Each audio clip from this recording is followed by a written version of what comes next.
Father wears his Sunday best.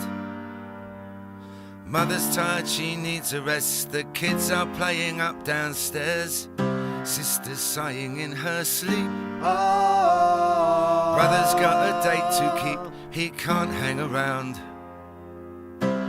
Our house, it has a crowd. There's always something happening, and it's usually quite loud. Our mum, she's so house proud, and nothing ever slows her down. A mess is not allowed. Our house, in the middle of our street. Our house, in the middle of our house, in the middle of our street. Our house, in the middle of our house, in the middle of our street. Our house, in the middle of our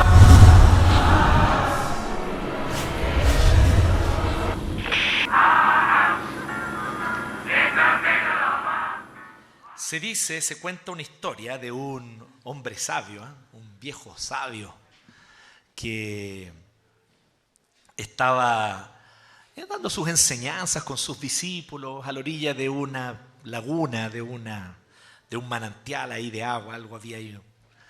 Y de repente, mientras él estaba dando sus lecciones de gurú oriental, que no sabemos cuáles eran, pero él ve que un escorpión se cae al agua. Así que él tomó al escorpión y lo sacó del agua para ayudarlo, para que no se ahogara el escorpión, y el escorpión lo picó. Cuando el escorpión lo picó, obviamente como una reacción, él lo soltó y el escorpión volvió a caerse al agua de nuevo. Así que este viejo sabio, maestro Shifu, tomó al escorpión de nuevo y el escorpión lo volvió a picar de nuevo, por segunda vez. Gracias por censurarme. El escorpión lo volvió a picar de nuevo por segunda vez. Y ahí entonces, y de nuevo lo soltó. Y ya por una tercera vez, entonces ya tomó una hojita y con una hoja sacó al escorpión del agua. Pero uno de sus discípulos que estaba ahí le dijo: pero maestro, ¿por qué insistes en querer sacar a ese escorpión del agua? Que cada vez que tú lo tratas de ayudar, él te pica y te hace daño. Y la respuesta de este sabio maestro fue: bueno, es la naturaleza del escorpión picar. Y es mi naturaleza ayudar. Yo no voy a dejar mi naturaleza por causa de la naturaleza de él. Encontraré una manera de continuar siendo fiel a mi naturaleza. Interesante lección. Hay gente que pareciera que nació para ayudar a otros. Hoy día ustedes van a conocer, al final del culto, a mi querido amigo Alonso con su esposa Rachel. Que yo estoy convencido que él es alguien que nació con un corazón para ayudar a otros. Y hoy día ustedes van a conocer el maravilloso trabajo que la Fundación Somos Parte realiza con adolescentes, aquellos con los que nadie quiere trabajar, del antiguo Sename y hoy Mejor Niñez. Pero no les adelanto nada más, lo dejo ahí nomás. Pero si nos ponemos así, si miramos bien a la luz de la Biblia, es parte de la naturaleza de un cristiano querer ayudar a otros. Debería serlo, ¿cierto? Escuchamos el Sermón del Monte, vemos el ejemplo de Jesús y decimos, debería ser parte nuestra querer ayudar a otros. Es como parte de la naturaleza del cristiano. Pero seamos honestos, a algunos de nosotros nos cuesta más que a otros. Hay algunos que para ser realmente gente con una naturaleza de ayudar a otros, no importando si me dañan o me hacen mal, esto de poner la otra mejilla, esto de caminar la segunda milla, a varios de nosotros nos cuesta más que a otros. Pero hay algunos hermanos y hermanas, como les decía, que parecen haber nacido con el corazón para ayudar a otros. ¿Se han fijado? No buscan reconocimiento. Es más, se sienten incómodos cuando uno los reconoce. No les importa el costo. No les importa hacerlo silenciosamente y que nadie los alabe. Ellos van a seguir haciéndolo. ¿Conocen gente así? Cuando tenemos gente así, con esa forma de ser, en la iglesia, por lo general, no siempre, pero por lo general, los elegimos y los instalamos como diáconos, ¿cierto? Debería ser así, por lo menos.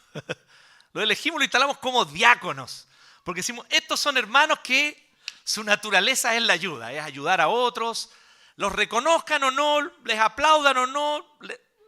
Ellos simplemente quieren ayudar, quieren estar allí para servir. ¿Qué es un diácono o una diaconisa? Es un oficio de la iglesia, es uno de los oficios de la iglesia cristiana. Nosotros entendemos, como iglesia presbiteriana con una tradición reformada, reconocemos que a la luz de la Biblia hay dos oficios que se establecen en el Nuevo Testamento. El oficio de presbíteros, acerca del cual nuestro presbítero Felipe Alegría nos exhortó y nos habló la semana pasada. Y muchas gracias, Felipe, por esa palabra. La escuché con mucha atención en la semana, porque recuerden que ese día yo estaba haciendo clase a los niños, así que en la semana lo escuché allí y me sorprendió algo, fíjense. Yo dije, oye, qué bueno la predicación, me sentí profundamente confrontado, edificado, y más encima dije, y esa capacidad del Felipe de ser breve, compadre, en 35, 40 minutos, y cuando vi el YouTube era 1 hora. ¿Te habías dado cuenta de eso, Felipe, no?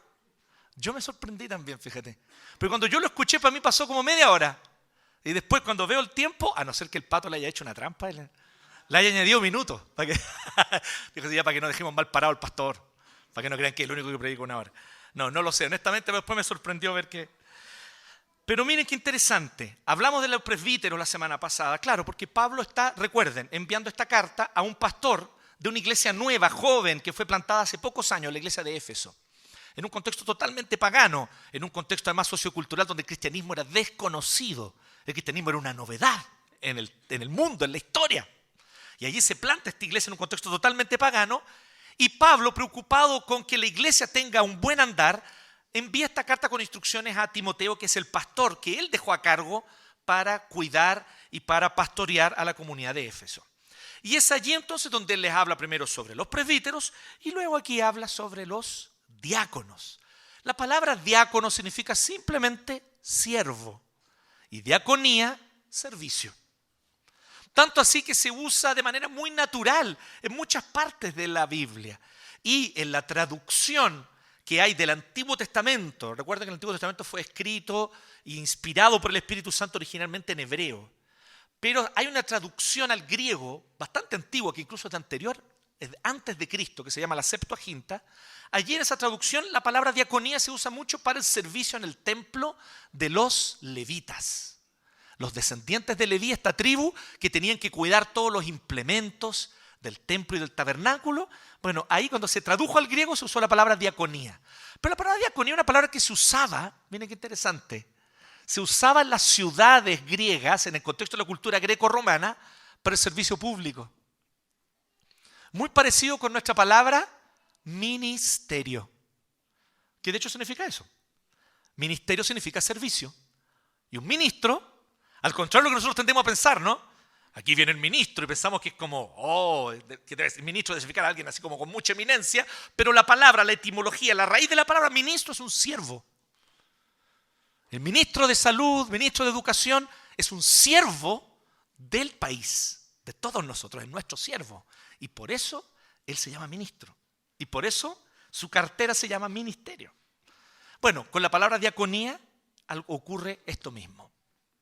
Así que al inicio una palabra bastante sencilla, pero resulta que con el tiempo se transformó, como aquí, rápidamente, ya en el siglo I, en el título de un oficio dentro de la iglesia. Y los diáconos son los que están encargados de liderar y guiar, organizar el servicio de la iglesia. Lo hemos dicho varias veces antes, pero lo vuelvo a decir porque sé que hay varios de ustedes que son más nuevos en nuestra comunidad y probablemente no nos han escuchado decir esto. Pero tengo que decirlo. Los diáconos no son los únicos que sirven. Todos somos llamados a servir. Todos en la iglesia debemos preocuparnos de extenderle una silla a quien está de pie. Probablemente se acabaron las sillas, por eso disculpen ahí Daniel, Camayi. ¿Ah? Pero todos deberíamos preocuparnos, no los diáconos solamente. Todos deberíamos preocuparnos de que el lugar esté limpio para poder venir y adorar al Señor. No solo los diáconos, pero los diáconos son los que organizan y lideran esto, para que todos sirvamos.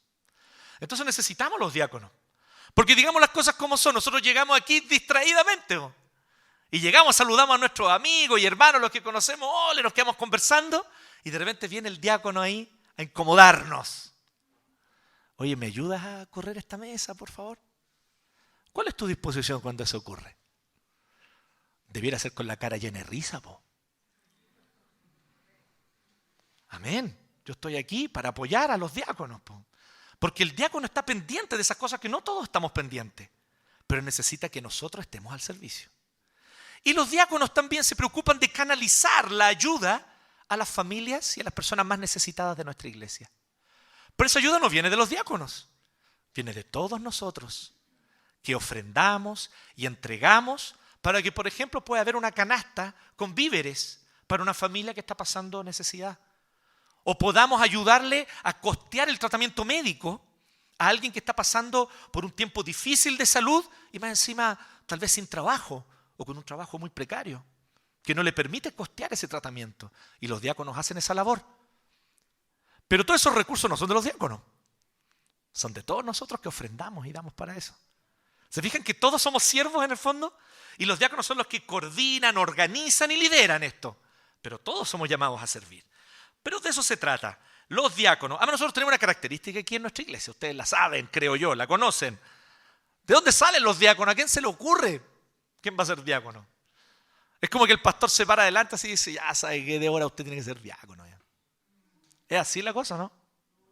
No, pues la elegimos en una asamblea congregacional democráticamente. La idea de la elección democrática, sin embargo, tome nota de esto.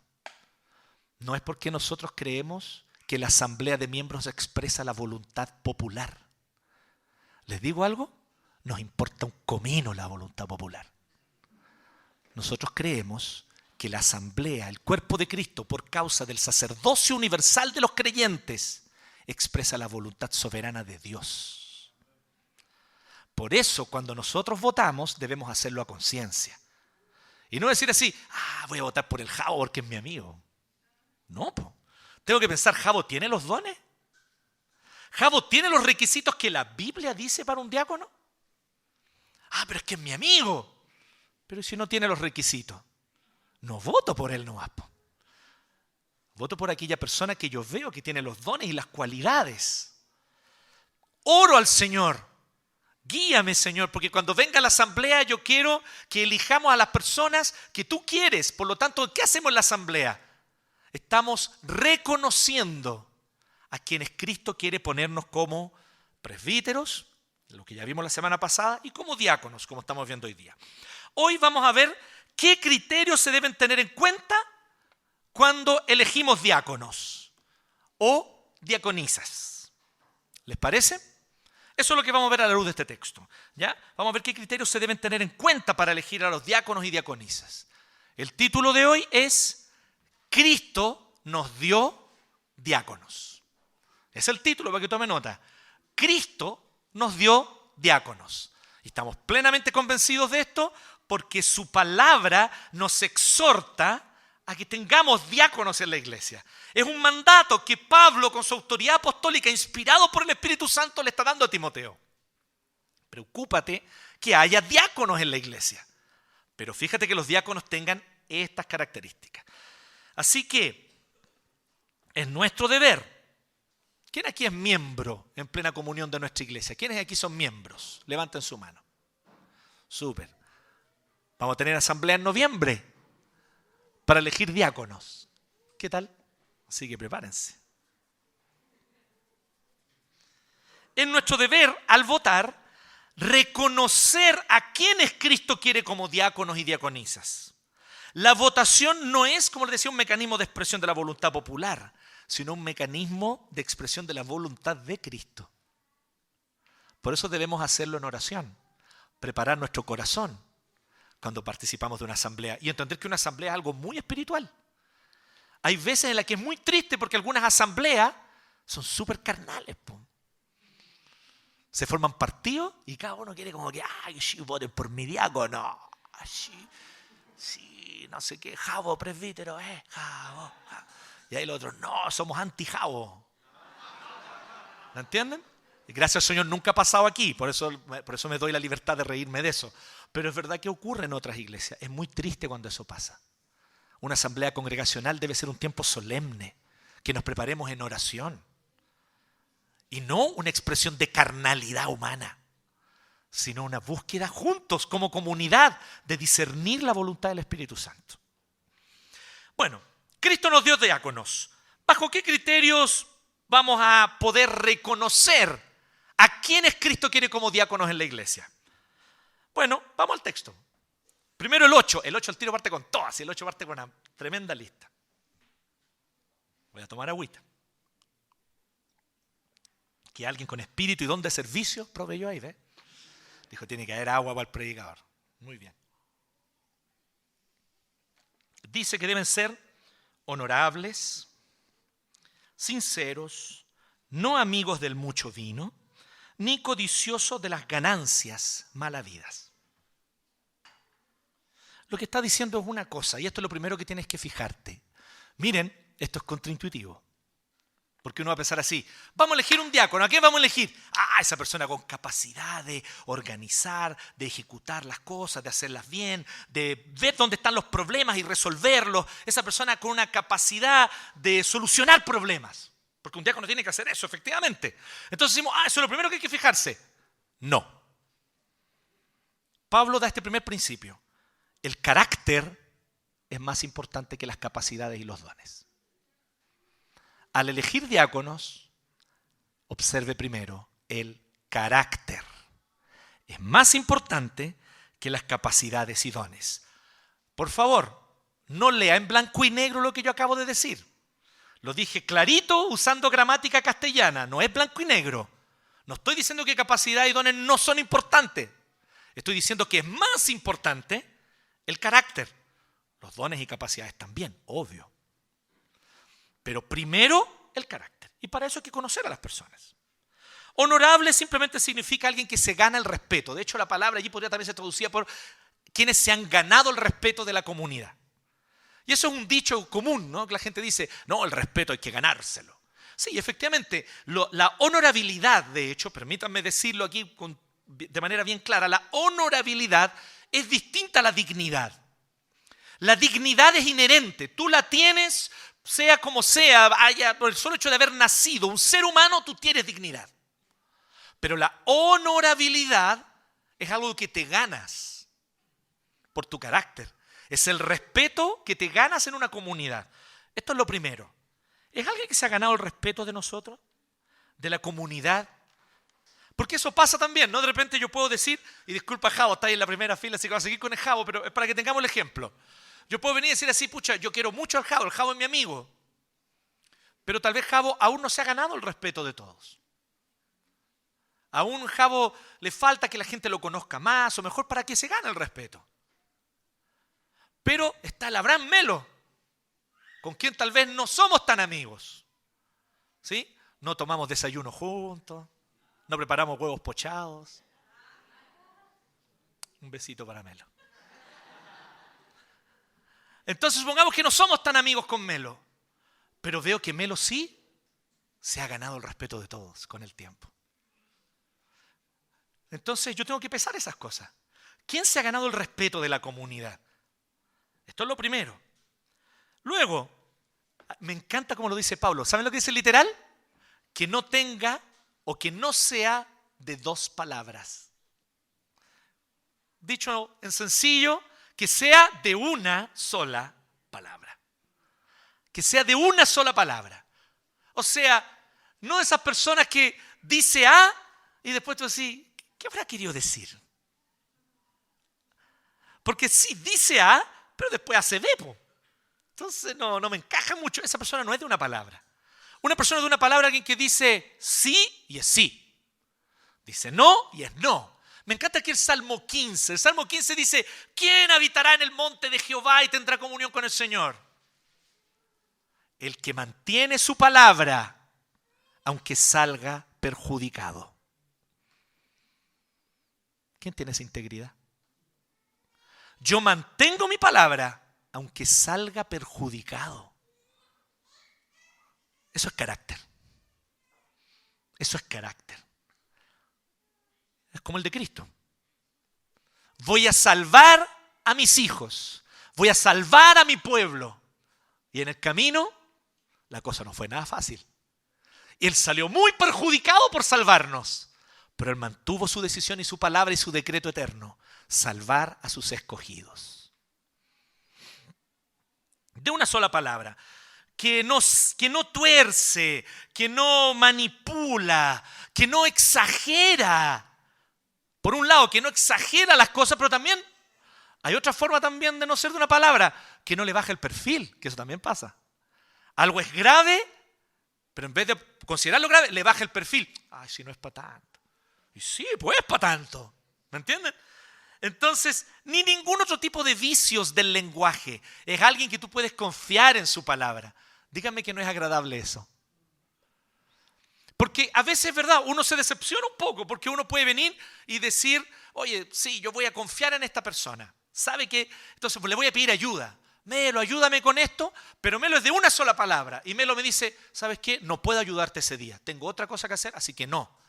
Sí, me decepciona en el momento, pero a la larga, él se gana mi confianza. Porque él no me dice sí, y después de última hora, ay, no voy a poder.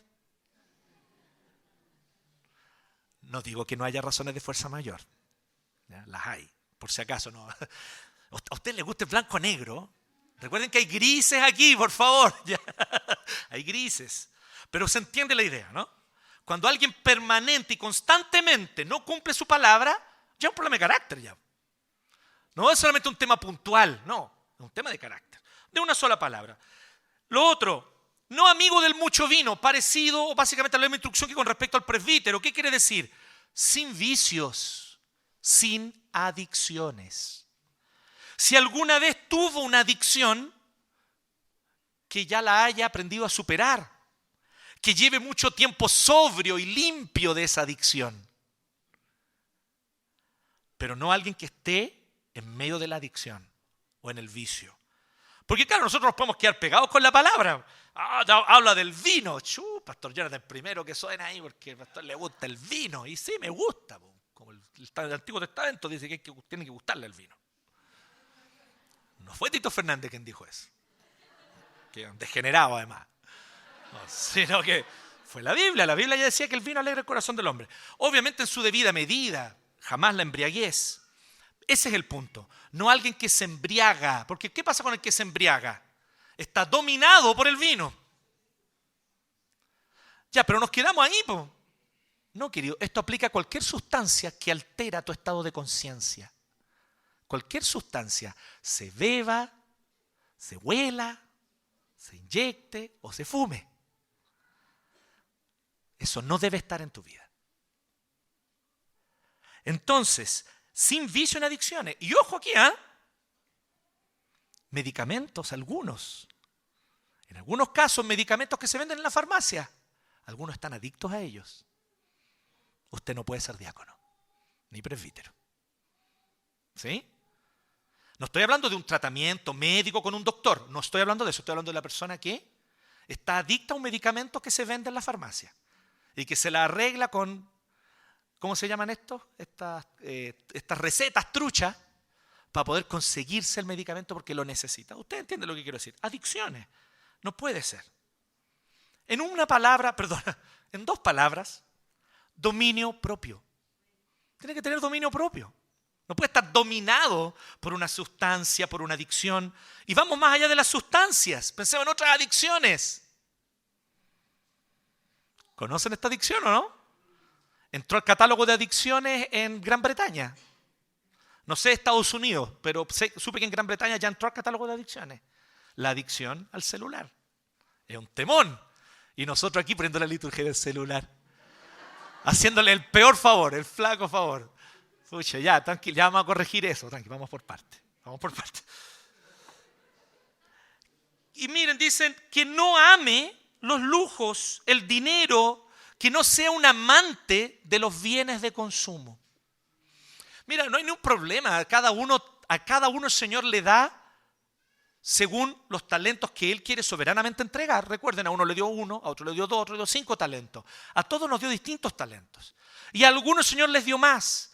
O les abre las puertas y las oportunidades para tener más y mejores condiciones materiales, económicas. El tema no es ese. El tema no es que tú tengas una buena condición económica. El tema es si tú amas ese estatus socioeconómico. Si tu corazón está apegado a los bienes de consumo y al dinero. Porque raíz de todos los males es el amor al dinero. No es raíz de todos los males el dinero. Eso no lo dice la Biblia, eso lo dijo Pink Floyd. En Money, Dark Side of the Moon, 1972. Pero Pablo y la palabra del Señor nos dice que raíz de todos los males es el amor al dinero.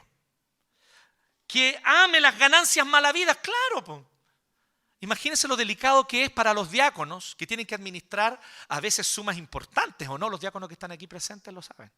A veces hay sumas importantes. Imagínense cuando tuvimos que hacer la ofrenda para la familia que se le incendió su casa, ¿se acuerdan? Y reunimos una cantidad importante. Y ahí venía el desafío.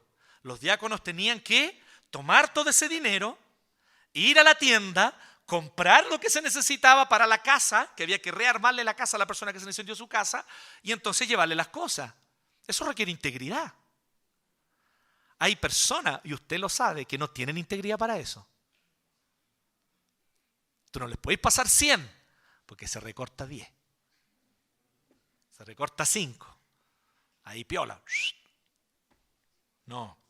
Por lo tanto, como decía, lo primero que debe fijarse al votar por un diácono, al considerar a quién va a proponer como diácono, el carácter por sobre sus capacidades y dones. Segundo, verso 9. Esto es brevemente. Un compromiso sincero con la sana doctrina. Mira lo que está diciendo Pablo. Pablo no está diciendo que conozca bien las doctrinas del Evangelio. ¿Eso es lo que dice? No está apuntando al mero conocimiento intelectual. Está diciendo ¿qué cosa? Que mantenga, que guarde. Esa palabra ya es preciosa, porque la idea de guardar es con el corazón. La idea no es simplemente que yo conozco, sino que con mi corazón lo atesoro. Lo considero un tesoro. Que atesore, que guarde con conciencia limpia, o sea, sinceramente. Es triste cuando uno ve cosas como, por ejemplo, voy a dar un ejemplo de la historia. Charles Grandison Finney fue considerado por mucho tiempo, y todavía es considerado en algunos medios evangélicos, lamentablemente creo yo, como un importante predicador de avivamiento del siglo XIX en Estados Unidos. Charles Grandison Finney fue ordenado pastor presbiteriano. Y él efectivamente recorrió muchas ciudades predicando, era un predicador muy fogoso, mucha gente en sus campañas con lágrimas, y se arrodillaba y todo, y él se iba de esa ciudad, pero la gente seguía viviendo las mismas vidas de pecado que vivían antes. No había muchas transformaciones reales en realidad, era muy emocional. Entonces muchos consideran, y eso es más correcto, que Charles Grandison Finney es el antecedente de los manipuladores emocionales y los televangelistas. ¿Ya? Bueno, Charles Grandison Finney fue pastor presbiteriano. Y dice, otro más que era presbiteriano. Que el que fundó los mormones, que fundó los testigos de Jehová, todos han pasado por la iglesia presbiteriana. Sí, por lo siguiente, porque generalmente son personas que pasean de iglesia en iglesia y no se quedan en una. Es por eso. Entonces, no solo pasaron por la presbiteriana, también por la metodista, también por la bautista, pasaron por muchas iglesias. Pero aquí, Charles Grandison Finney, él fue ordenado pastor presbiteriano, pero después, por causa de muchas doctrinas muy polémicas y poco bíblicas que él sustentaba, él entonces fue sujeto a disciplina y salió de la iglesia presbiteriana y siguió su ministerio independiente. Y en su diario él dice, cuando yo hice mi voto y mi promesa por la confesión de fe de la iglesia presbiteriana, yo no lo hice sinceramente. Lo hice porque tenía que hacerlo. Era la manera de ser pastor. Si no, no me iban a ordenar. Eso es falta de carácter. Eso es grave. Gravísimo. Sí, voy a hacer lo que haya que hacer para que me ordenen. Gravísimo. A eso está apuntando Pablo. Está diciendo que con limpia conciencia atesore las verdades del Evangelio, que las crea, las entienda y las defienda, porque es una convicción personal. Nadie se las impone, no es como, ya tengo que hacerlo porque es mi deber, porque existe esta institución que se llama la iglesia. No, mi querido, esa institución, que a ti te gusta utilizar la palabra institución de manera despectiva, la fundó Cristo. Es su cuerpo y es su esposa. Respeta esta institución. Ama esta institución. Defiéndela. porque es el cuerpo de Jesús. Y lo peor que puedes hacer es de manera insincera hacer una promesa que no es real. Un gravísimo pecado delante del Señor. Por lo tanto, el compromiso debe ser sincero con la verdad del Evangelio y no solo conocimiento. Se fija, interesante como Pablo presupone conocimiento. Tiene que conocer la doctrina. Tiene que tener algún conocimiento de la teología.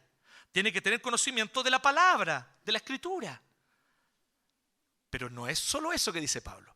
Tiene que conocer y, de corazón, con conciencia limpia, atesorarlo. Entonces, esto es muy importante, creer sinceramente de corazón. Luego dice el verso 10, que primero sean puestos a prueba. Y después, si no hay nada que reprocharles, que sirvan como diáconos. Qué práctico, Pablo, ¿no? Súper práctico. Genial. Aquí está dando una instrucción muy práctica a Timoteo como pastor. Una instrucción que, les cuento algo, nosotros no la seguimos mucho. Lo máximo que hacemos con relación a esto es que cuando se elige a un diácono, por primera vez que nunca antes ha sido elegido, su primer mandato es siempre por 1 año. Es como lo más parecido con eso. Cosa de que durante ese año se puede evaluar para ver si sigue y es reelecto o no. Pero tal vez si tomamos al pie de la letra lo que Pablo está diciendo, debería la persona ser sometida a prueba antes incluso de ser elegida e instalada. Tal vez. Lo dejo ahí como una inquietud. ¿No? Tal vez. No lo sé. Pero el punto con respecto al diácono es esto. Humildad y disposición a ser evaluado y corregido. Presupone eso, ¿no? El verso 10. Si es una persona a la que tú no lo puedes evaluar, porque cada vez que tú le vas a decir, bueno, hermano, mira, quiero comentarte lo positivo que tú has hecho y lo no tan positivo, lo que tienes que mejorar. ¿Cómo que lo que tengo que mejorar? ¿Perdón? A mí, Dios me puso aquí para ser diácono. Sería feo, ¿cierto? Pero pasa. ¿Sí? Entonces, yo todavía nunca me saco bien la cuenta. Creo que son 16 años de pastorado, de ministerio, en mi caso. Y ya en estos 16 años de pastorado lo he visto. Personas a las que tú no les puedes evaluar, son inevaluables. No invaluables. No las podía evaluar, porque la persona siente que si tú le vas a evaluar su trabajo, su desempeño, estás de alguna manera ofendiéndola personalmente. Son personas con un carácter tan delicado, tan frágil, tan hipersensible, que tú no te puedes sentar a decirle, hermano, aquí tú estás mal, porque se ofende personalmente y a ti incluso te da miedo quebrarlo por dentro. Esas personas no pueden ser líderes en la iglesia. Porque tú en el liderazgo estás expuesto. Estás expuesto, entre otras cosas, a críticas. Y algunas críticas, sí, claro que van a ser injustas, pero muchas críticas van a ser muy correctas. Y hay que escucharlas y estar dispuesto a ser corregido, a ser evaluado. Y Spurgeon dice algo, ¿eh? Charles Spurgeon, un predicador así cualquiera que algo sabía. Predicaba un poquito el caballero. Charles Spurgeon decía que incluso con la crítica injusta no te ofendas, dice. Porque tú sabes en el fondo de tu corazón que eres aún peor de lo que esas personas creen que tú eres. Así que no te enojes. Tómalo con tranquilidad. Algo Dios te está queriendo decir. Qué genial es Spurgeon, ¿o no? Nos falta esa integridad. Andamos muy hipersensibles, ¿o no? Oh, me ofende. Oh, me ofendiste. Todo nos ofende hoy día. ¿Ah? Somos la cultura de la ofensa. La cultura de los ofendidos. Complicado eso, porque una cultura de gente que se ofende por todo, ¿saben lo que es? Es una cultura de arrogantes, de orgullosos, que piensan y sienten que nadie los puede criticar. Si va a ser diácono no puede ser así. Tiene que tener un corazón tierno, blandito, pero la piel dura, de acero. ¿Ah? Así tiene que ser. Un corazón tierno y la piel dura. Ser puesto a prueba. habla un poquito más sobre el carácter Pablo después. Verso 11 y 12. Esta parte me encanta. Las controversias lingüísticas. Abrimos esta sección ahora. Controversias lingüísticas con el griego. Bueno, el griego dice, verso 11. Asimismo, literal, querido hermano, se lo digo, por ahora me va a tener que creer. Después usted consulta un interlineal y va a ver que es verdad. El griego dice así. Asimismo, las mujeres deben ser honorables, no calumniadoras, sino moderadas y dignas de toda confianza. No dice las esposas de los diáconos, en ninguna parte del griego. Es una interpretación. ¿Por qué? Porque cuando dice, y las mujeres, entonces muchos dicen, ¿a qué se refiere con las mujeres? ¿Con las esposas de los diáconos o con las mujeres diáconos? Y la NBI cometió, lo que a mí me parece, a todas luces, y si aquí el comité traductor de la NBI, de Sondervan, está escuchando este sermón y lo escucha y llega por el YouTube a ellos, permítanme decirles que creo que cometen un error al poner una traducción demasiado interpretativa. Cuando hay dudas, lo mejor es dejarlo textual. Como lo hizo la Reina Valera, la otra versión. Simplemente debería decir así, y las mujeres deben ser honorables, no calumniadoras, y ahí dejar que cada pastor, hermano, presbítero, estudioso, descifre e interprete a qué se refiere con las mujeres. Pero aquí ellos se casaron con una interpretación. Pero bueno, es una excelente traducción la NBI. Tiene muchos aspectos y muchos puntos muy positivos. Así que no se quede con esto solamente. ¿Ya? Y toda traducción tiene cosas buenas y otras no tan buenas. Eso es normal. Pues bien, entonces, ¿a qué se refiere con las mujeres? No tiene mucha lógica que Pablo le esté dando instrucción a las mujeres de los diáconos y no se haya preocupado de las esposas de los presbíteros, que es más importante todavía. ¿No les parece curioso eso? No creo que se esté refiriendo a las esposas de los diáconos. Se está refiriendo a las mujeres diáconos. Porque además, el Nuevo Testamento nos muestra que había mujeres diáconos, como Febe en Romanos 16:1, que era diaconisa de la iglesia de Sancrea. O más adelante vamos a ver aquí mismo en Timoteo un grupo de mujeres que se dedicaban al diaconado dentro de la iglesia de Éfeso. Y que Pablo habla respecto de esa lista de mujeres que se dedican al diaconado, y eso lo vamos a ver un par de capítulos más adelante. Así que déjelo ahí, en stand-by. Entonces, hay mucha evidencia respecto de las mujeres diáconos. Y aquí entonces Pablo efectivamente está hablando de estas distinciones de género. No importa el tema, será cultural, será porque es biológicamente así, honestamente da lo mismo, pero hay diferencias de género y estaban allí establecidas en el contexto de Éfeso. Entonces Pablo tiene que hablar sobre estas cosas.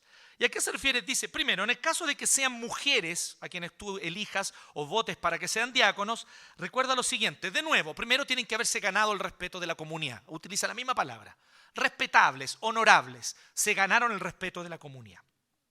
La gente las conoce y sabe que esta hermana entonces es una hermana de confianza. Pero luego dice, no calumniadoras. Y esto, claro, por un tema de género que yo creo que en gran medida se mantiene hasta el día de hoy. ¿Ya? Razones culturales o sociales, me da lo mismo cuál es el origen de esto, no voy a entrar en eso ahora. Mi único punto es evidente que las mujeres tienen muchas mejores habilidades verbales que los hombres. Algo incluso estudiado. Estudiado y comprobado, no por uno ni dos estudios de un pelagato, no.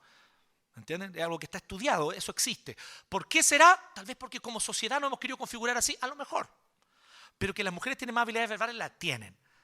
¿Sí? Quienes están casadas aquí saben lo que les cuesta sacarle al marido que le está pasando. Ay, ya, pero calmado, tampoco.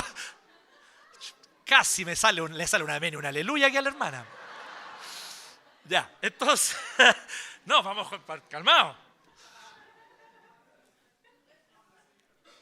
No, entonces, por causa de eso, Pablo se preocupa de que sean prudentes con lo que hablan.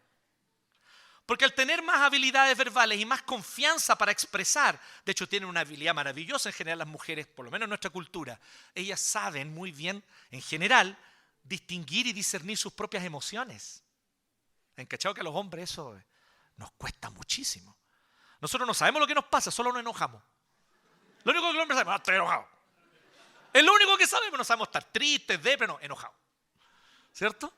Entonces, en cambio, las mujeres conocen estos matices y los verbalizan mucho mejor. Pero aquí también esta virtud, ojo con esto, y esto pasa siempre, con hombres, mujeres, indistintamente. Tu virtud también puede transformarse en un defecto, cuando no es debidamente canalizado. Y esta virtud puede llevar, dice Pablo, a que hable más de la cuenta al respecto de otras personas. Y la palabra que usa aquí, cállense la palabra, dice que no deben ser diabolus.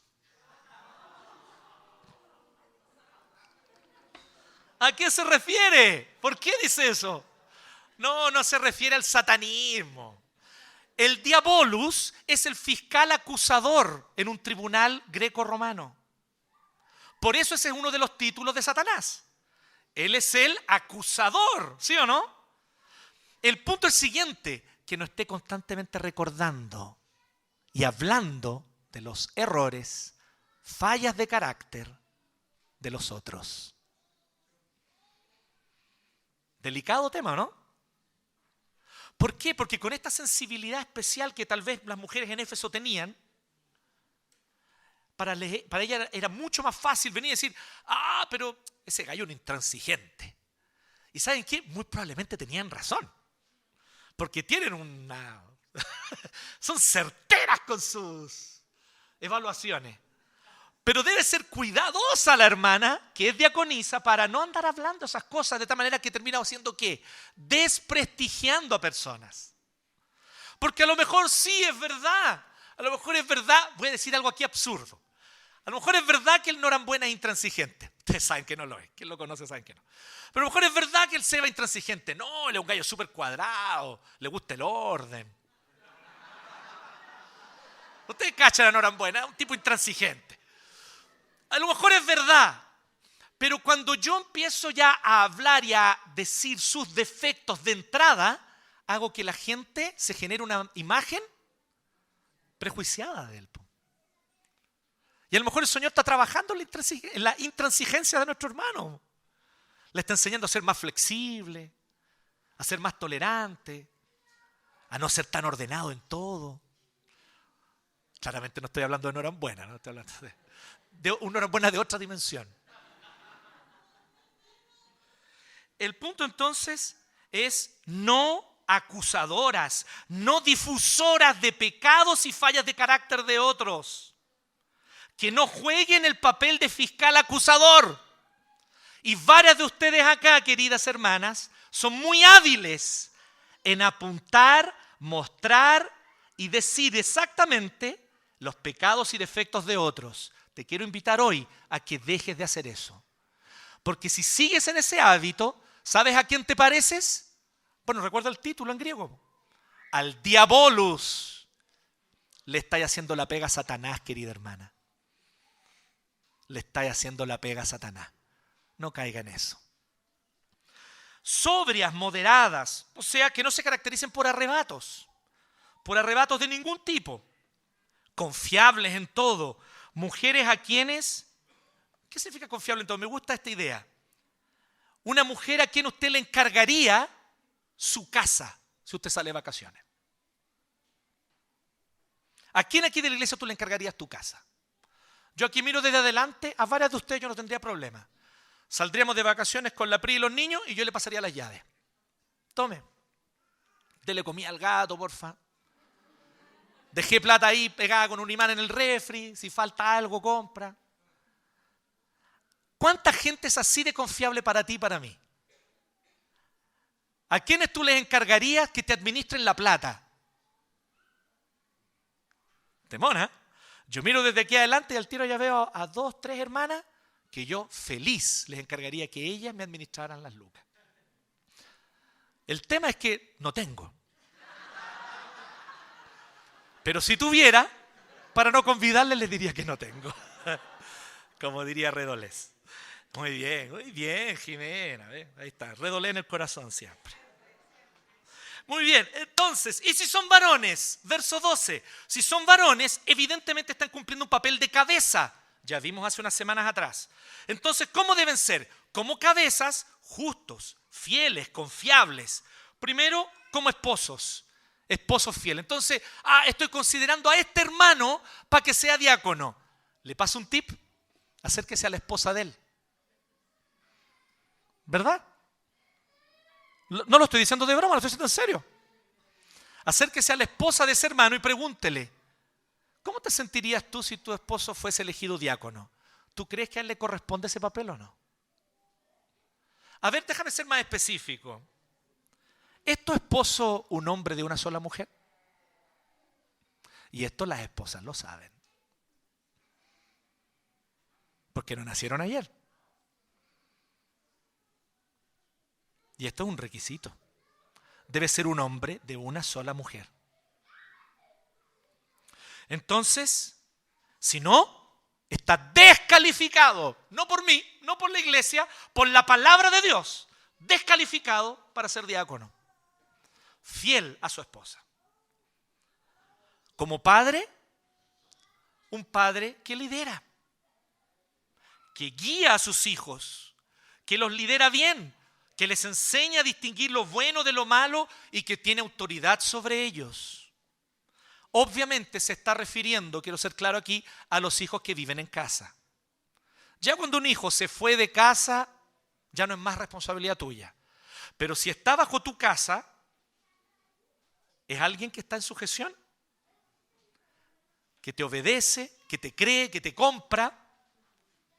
Porque hay hijos que no les compran a sus papás. Y no porque están en una crisis de adolescentes nomás, que eso es normal.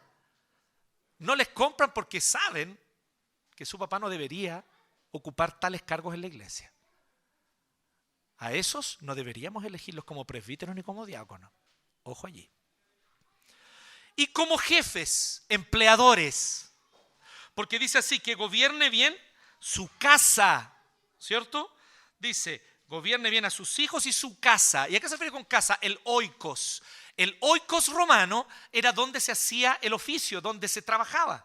Recuerden que en ese tiempo no había una industria, una fábrica. Esto es una sociedad preindustrial. Entonces las personas no van a una oficina o a una industria a trabajar. Tu trabajo está en tu casa. Allí está tu taller, tu oficina o tu campo que tú cultivas, qué sé yo, algo típico en el Imperio Romano, los que cultivaban aceitunas, hacían aceite de oliva, etc. Bueno, este hombre tiene a trabajadores a su cargo. ¿Cómo él es con los trabajadores que tiene a su cargo? Interesante, ¿o no? Yo conozco iglesias que cuando quieren proponer a alguien como presbítero o como diácono, le piden una carta de recomendación a su superior en el trabajo. ¿Conocen esa práctica? Podríamos adoptarlo, ¿no? Porque uno se puede enterar de muchas cosas. Y supe de alguien específicamente, donde en ese contexto, la carta que llegó decía, por favor, ojalá este hombre nunca sea un líder en su iglesia.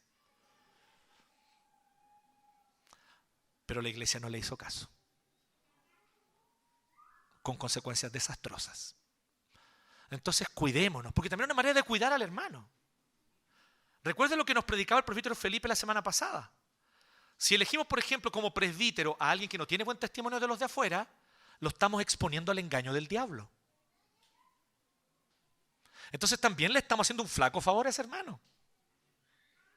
Por muchas ganas que él tenga de liderar, si no tiene carácter para hacerlo, no debe estar allí.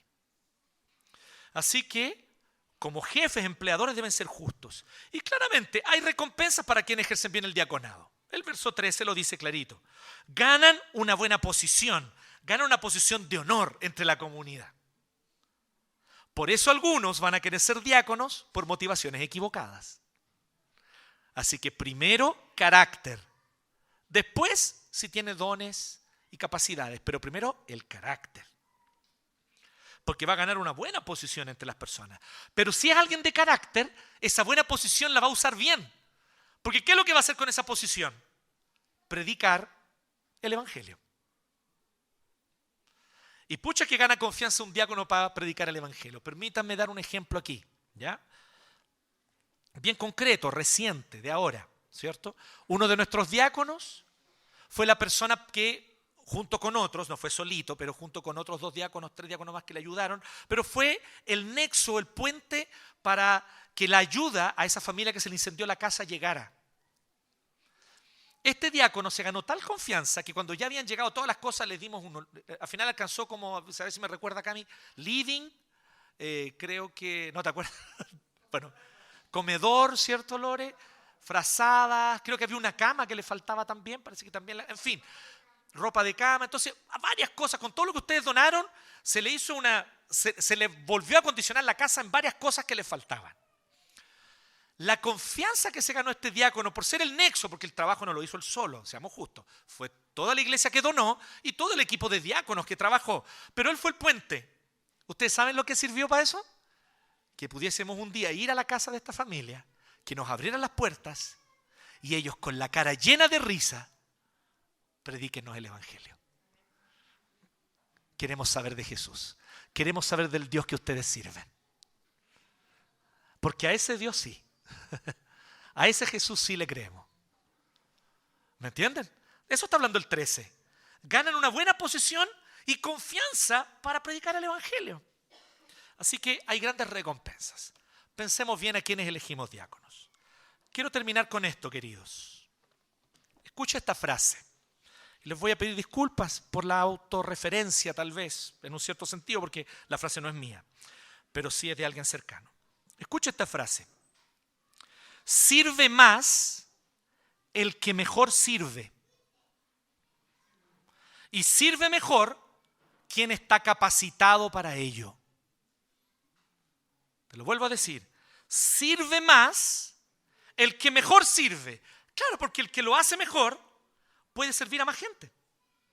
Porque hace un mejor uso de los recursos, un mejor uso del tiempo, un mejor uso de lo que tiene a disposición y puede servir a más gente. Así que sirve más el que mejor sirve. ¿Y quién sirve mejor? El que está capacitado para ello. Esta frase yo se la aprendí a mi abuela, Mercedes Ulloa. Ella fue diaconisa de su iglesia local por 40 años.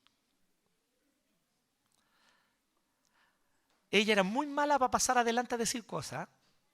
No porque lo hiciera mal, lo hacía excelente. Pero no se sentía muy cómoda. Pero cuando lo hacía, arrasaba. Hasta que el Alzheimer lamentablemente la venció.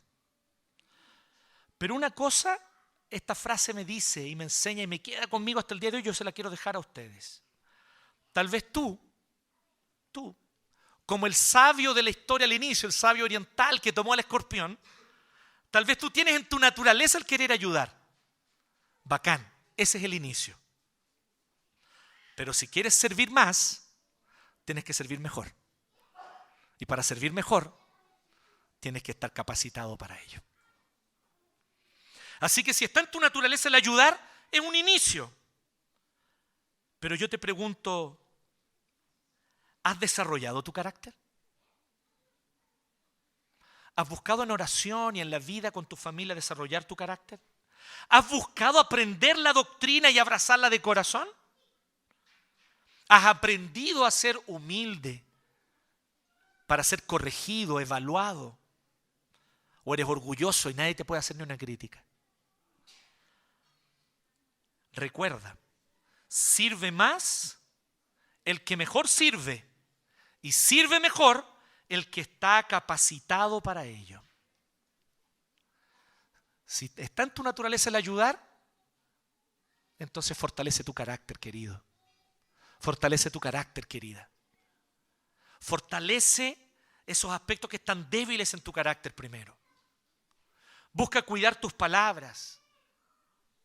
Busca dar buen testimonio ante los de afuera.